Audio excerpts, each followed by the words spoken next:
트렌치. 코리아 트렌치.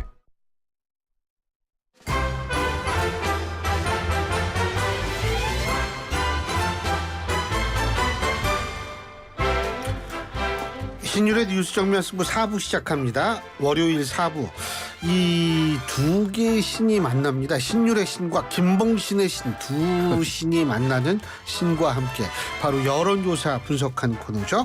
자, 오늘도 메타보이스의 김봉신 부대표 스튜디오에 나와 계십니다. 어서 오십시오. 안녕하십니까, 김봉신입니다. 예. 그냥 이 얘기 시작하고 합시다. 예. 뉴스토마토 의뢰로 미디어토마토가 22일 공개한 여론조사고요. 19일부터 20일까지 전국 18세 이상 1,008명을 대상으로 조사를 했습니다. EARS 방식의 여론조사 임을 말씀드리고요. 또 하나의 여론조사가 있습니다. 쿠키뉴스 의뢰로 한길리서치가 지난 17일부터 19일까지 18세 이상 1,025명을 대상으로 유선 전화 면접 방식으로 한 여론조사입니다. 두 조사 모두 자세한 개요 중앙선거 여론조사 심의위원회 홈페이지를 참조하시면 됩니다. 자, 제가 얘기했어요. 이제 다음부터 말씀하셔야죠. 이게 제일 어려운 걸 내가 다 해줬으니까요. 네? 예. 근데 어떻게 이 두 여론조사 이렇게 보면 특히 이제 미디어토마토 조사에 따르면 김경수 전 지사가 이재명 대표의 잠재적 경쟁자다. 가장 경쟁력 있는 인물이다. 이렇게 나왔다고 하는데 21.7%네요. 김동연 지사가 20%, 이탄희 전 의원이 7.7%, 김부겸 전 총리가 7.2%, 임종석 전 실장이 4.4%, 이광재 전 의원이 2.2%. 자, 이거 어떻게 보세요? 글쎄요. 그러니까 김경수, 김동연 두 분이 분명히 이제 당 내에서 예. 따진다고 하면 좀 알려져 있다. 이렇게 좀 볼 수가 있겠고요. 그런데 이제 아시다시피 다른 조사 결과 지금 오늘 그 한길리서치 조사, 쿠키뉴스 한길리서치 조사와 같이 이재명 대표를 넣으면 나머지 분들이 전부 다 이제 한 자릿수입니다. 그러니까 사실 그 같이 어깨를 나란히 하고 있다라고 할 만한 인물은 없죠. 없는 건 맞는데. 그러니까 예. 이재명 대표를 빼고 하면 20%가 넘는데 그렇죠. 집어넣으면 그냥 다 한 자릿수가 되기 때문에 예. 이재명 대표와 지금 같이 경쟁하고 있다라고 하기엔 좀 애매합니다. 질문 또 하나. 예. 5%는 넘어의 의미 있는 거 아니에요? 어디에서요? 그러니까 이재명 예를 대표를 들면 넣고? 이재명 대표 넣고 5% 넘는. 그러니까 그러니까 빼고 5% 넣는 건 의미가 없고. 예. 넣고서 5% 넘는 분들이 이제 몇 분이 있는데 사실 그게 누가 그래서 2위 그룹이냐 아니면 선두로 더 가느냐 이런 게 전혀 없어요. 1강 다 약인데 그 약이 다 그냥 도토리 키재기처럼 쫙 깔려 있기 때문입니다. 그 얘기는 뭐냐? 아직은 그러니까 전당대회 이후에 이재명 대표 외에 다른 인물들이 그 얼굴을 드러내 놓을 만한 기회가 없었고 뭡니까? 자기 이야기를 할 만한 기회가 없었다라는 거고요. 그런데 주목되는 것은 김경수 전 지사죠. 왜냐하면 김경수 전 지사가 뭘 한 게 없지 않습니까? 네. 한 게 없는데 그래도 이렇게 나오나라는 생각을 하면 그러면 잠재력이 있는 건가? 이런 생각으로 이어질 수가 있죠. 그러면 뭔가 이 김경수 지사가 자기 얘기를 하기 시작할 때가 되면 그러면 더 올라간다. 예, 더 올라가는 건가? 이런 생각을 하게 되죠. 지금까지 전혀 없었으니까요. 행보도 없었고 메시지도 없었고 저는 본 적이 없습니다. 그 외국에 있다는 얘기만 들었지. 예, 그러면은 김경수 지사가 본격적으로 만약에 운신을 하면 그때는 어떻게 될지 모르겠다라는 생각은 좀 있고요. 예, 김동연 현 경기지사 같은 경우에는 이 정도 나오는 게 이상하지 않죠.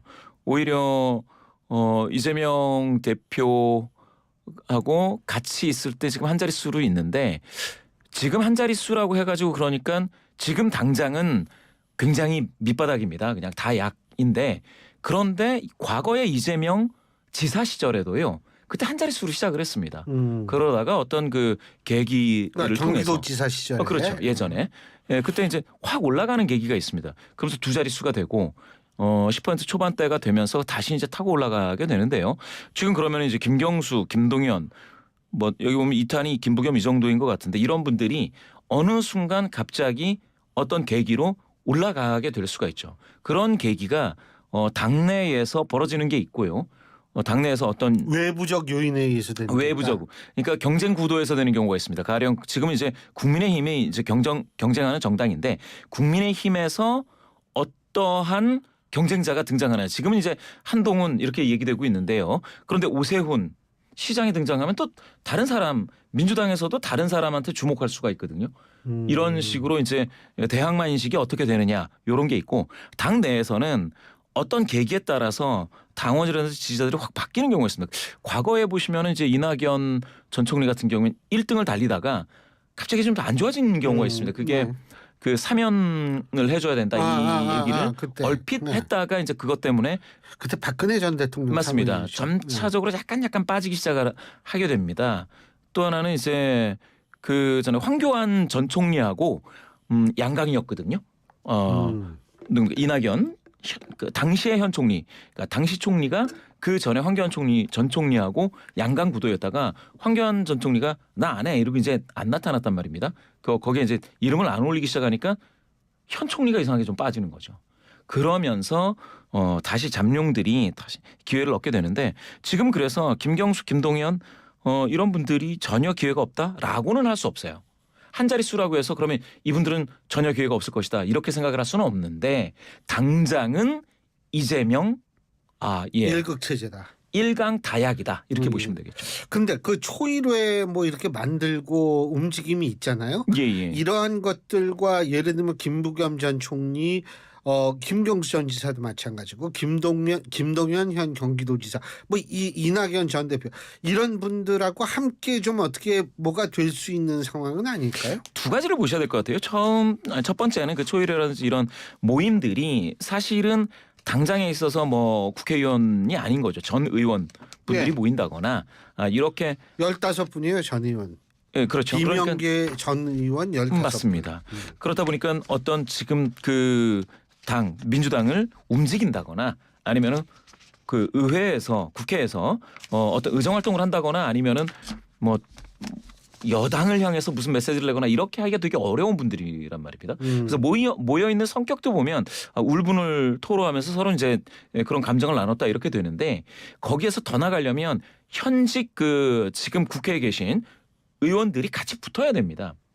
그래서 세력화돼야 되는데 그건 지금 아직 안 되는 거죠. 자, 또 하나 여쭤보려고 하는데 먼저 제가 얘기할게요. 예. 한국갤럽이 지난 20일부터 22일까지 전국 18세 이상 유권자 1000명을 대상으로 조사한 전화 면접 조사고요. 또 다른 여론조사, 우리가 흔히 전국 지표조사 NBS라고 불리우는 조사인데요. 엠브레인 퍼블릭, K-스테이트 리서치, 코리아 리서치, 한국 리서치가 지난 19일부터 21일까지 전국 18세 이상 1002명을 대상으로 실시한 전화 면접 조사. 이 두 가지를 보면 공통적인 게 뭐냐면 저기 민주당은 많이 올랐어요. 근데 국민의힘은 좀 떨어졌어요. 그래서 국민의힘이 우위긴 우위지만 두 조사 모두에서 1%포인트에서 2%포인트밖에 민주당을 앞서지 못하고 있다. 그 이유 뭐라고 보십니까? 일단 첫 번째는 국민의힘의 컨벤션 효과가 이제 사그라들면서 일부 빠지고 있다라고 봐야 되겠는데요. 국민의힘의 일단 컨벤션 효과가 예전에는 이거보다는 살짝 높았습니다. 그런데 지금 그거보다는 약간 좀 약하고요. 그 과정에서 제가 봤을 때는 당대표를 향한 좀 견제라든지 아니면 좀 기회가 잘 안 주어진 한동훈 대표 말씀드리는 겁니다. 그런 건가 하는 생각도 들고요. 그래서 한동훈 호 국민의힘이 지금 뭐 힘있게 나간다라고 보기 어렵습니다. 더군다나 한동훈 대표가 이렇게 말씀드리면 좀 그렇지만 그 현재 권력인 윤석열 대통령과 관련돼 가지고는 뭐 인사 문제와 관련해서 지나치게 좀 말을 아낀다던가 이렇게 되면서 어느 정도는 노라고 얘기할 수 있는 뭐 여당 지도부 이런 것들을 좀 바라는 그러한 많은 국민분들에게 좀 시원함을 안겨주고 있지 못하다. 그런 의미에서 지금 점차적으로 이거 더 빠지면은 좀 문제죠. 왜냐하면 민주당이 지금 4%포인트 갤럽 기준으로요. 민주당 오르는 이유는 뭐예요? 민주당은 컨벤션 효과가 일부 있는 것 같습니다. 그런데 민주당도 컨벤션 효과가 100% 발휘되고 있지 못합니다. 두 당 모두 과거에 비해서 컨벤션 효과는 약간 좀 위축되어 있는 상황이긴 한데, 그런데 민주당은 오르는 추세의 컨벤션 효과를 지금 살짝 보고 있고요. 국민의힘은 오히려 컨벤션 효과가 이제 다 돼서 거품이 약간 좀 빠지는 상황인데 여기서 그러면 계속해서 고공행진을 하고 싶으면 그러면 뭔가 새로움이 좀 보여줘야죠. 리더십이. 예, 그런데 한동훈 호가 지금 봐가지고는 현재 권력 그러니까 윤석열 대통령의 어떤 그 국정 운영에 대해서 숨죽이고 침묵하고 있다? 뭐 이 정도로밖에 볼 수가 없어서 이렇게 돼가지고는 뭐라고 할까요? 민주당으로서는 막 이렇게 엔진을 가동하고 있는 중이고 국민의힘은 좀 꺼져가는 것 같은 느낌이 들고 해서 이렇게 되면 민주당이 골든 크로스를 맞을 가능성도 있다. 얻을 가능성이 있다. 이렇게 보여집니다. 근데 뭐 요새 민주당 얘기하는 게 계엄령, 뭐 독도 지우기 이런 건데 사실 그게 조금 좀 오버한 것 아니냐라는 여론도 있을 수 있는 거 아니겠어요? 있을 수 있습니다. 예. 다만 이제 거기에서 제가 보니까 그 인사 문제 그러니까 독립균형원장 예. 거기에 관련해서 제가 봤을 때는 그게 이제 여론에서는 굉장히 좀 뭐라고 할까요? 재검토해야 된다라는 여론이 우세한 것 같은 느낌입니다. 그런데 관련해 가지고는 지금 움직임이 없어요. 여권 전반적으로는. 그 과정이다 보니까 이게 뭐라고 해야 되나요? 이게 파울인데도 홈런처럼 보이는 그런 공격이 민주당의 공격이 오히려 그런가? 라는 쪽으로 더 쏠릴 수가 있다는 겁니다. 여론은. 그러니까 왜 그러느냐?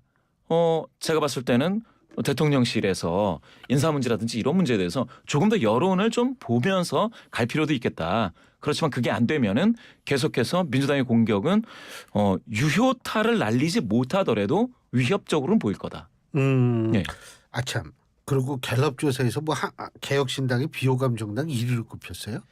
그거는 저는 제가 이제 이렇게 봅니다. 비호감률로 따지면은 하지만 주목을 받는다는 데 있어서는 긍정적인 거 아닌가요? 아닙니다. 아니에요? 비호감률이 이 정도 63위니까 거의 무풀이 악플보다 그 악플이 무풀보다 낫다고 그러잖아요. 그렇죠. 근데 이게 계속 쌓이고 있어서요. 개혁신당 같은 경우는 국민적 호감도를 높이기 위해서 노력을 해야 될 텐데 비호감도가 이 정도로 높으면 좀 뭐랄까 큰 선거에선 불리하죠. 그거는 이제 양 진영에서 다 같이 고관여이신 분들이 좋아하지 않는다라는 응답이 좀 있다라는 건데요. 왜 그럴까요? 그러니까 스탠스가 애매모호해서? 스탠스가 그렇죠. 야권이라고 한다고 했을 때 그러면 그 어떤 뭐 정통 보수다 이렇게 뭐 주장하는 것도 잘 안 먹히는 것 같고 그러면 새로운 보수다 이렇게 주장을 하는 것도 별로 없는 것 같고요. 어떤 제가 봤을 때는 이 개혁신당과 그렇다고 뭐 진보 진영에서 진보라고 바라보지도 않고. 그건 전혀 아니죠. 네. 그래서 개혁신당과 조국혁신당 두 정당은 정당 아이덴티티, 파티 아이덴티티라는 게 있거든요. 그 정체성을 다시 재확립하는데 좀 노력을 해야 되는 시기이다 이렇게 보겠습니다. 조국혁신당이세요? 조국혁신당도 마찬가지입니다. 왜냐하면 조국혁신당이 이제 호감도는 어느 정도 나온다고 하지만 총선 이후에 계속해서 한 자릿수까지 이제 내려앉아서 계속해서 횡보하고 있습니다. 그런데 이렇게 총선 때 이제 반짝해서 좀 존재감을 드러낸 이후에 이 정도까지 낮아졌다면 앞으로 더 낮아질 확률도 있다 이렇게 봅니다. 그게 일종의 뭐 자신들만의 고유의 브랜드, 정책적 브랜드를 내세운다든지 이런 거 없이 그냥 공격 일변도로 가니까 그렇게 된다라고 봐도 되나요?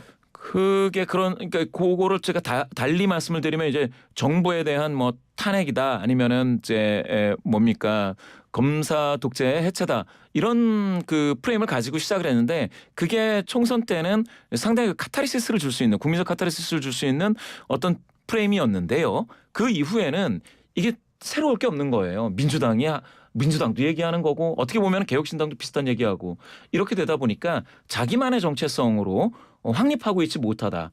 다른 카드가 없다. 이렇게 볼 수가 있겠죠. 알겠습니다. 야, 재밌게 듣다 보니까 시간 다 끝났어요. 오늘 말씀 여기까지 듣겠습니다. 고맙습니다. 감사합니다. 예, 지금까지 메타보이스의 김봉신 대표였습니다. 올해 12살 성민이는